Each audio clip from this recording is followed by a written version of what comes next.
chapter 16.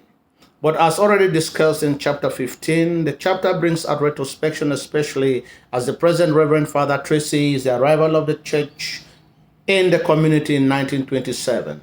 He also traces the activities of Reverend Father Harvest Camp and all the other efforts of the other priests to stop the people from worshiping idols.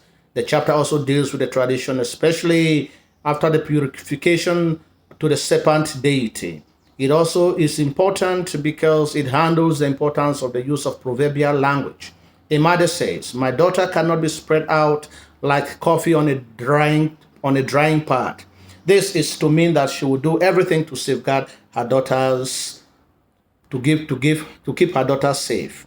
Lastly, take note of the animosity of the people towards a mother, that the slightest mistake that she makes, they blow it out of proportion and magnify it. She only succumbs to perform the sacrifice in order to safeguard the security of her daughter, highlighting love.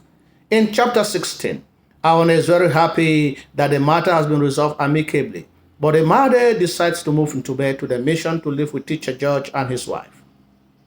The couple has decided to take her as their house help because Emade is not yet guaranteed that her daughter's safety is okay if she stays back at Atiek. She is also worried because she thinks that if she takes her daughter away, it will be like she has capitulated, especially to her enemy, Eduke. She takes her daughter and comes back home looking heavy-hearted. The women will believe that she has become very weak and she has lost the courage that they have always known her. She wonders what the people who had nicknamed her the lady with a beard will feel. A mother could not sleep and she goes back to the mission on the 22nd day to bring back her daughter from the mission. She concludes that if it is death, let her child come and die by her side. She will fortify herself and her daughter through Nyango Madiba in her shrine. On her way out of the compound, she hits her right foot, which is a sign of ill omen, against the stone. And she discontinues the journey.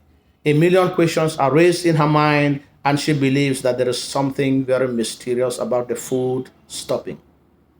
She decides to look for a soothsayer who will unravel the mystery of the stopping of the food on a stone.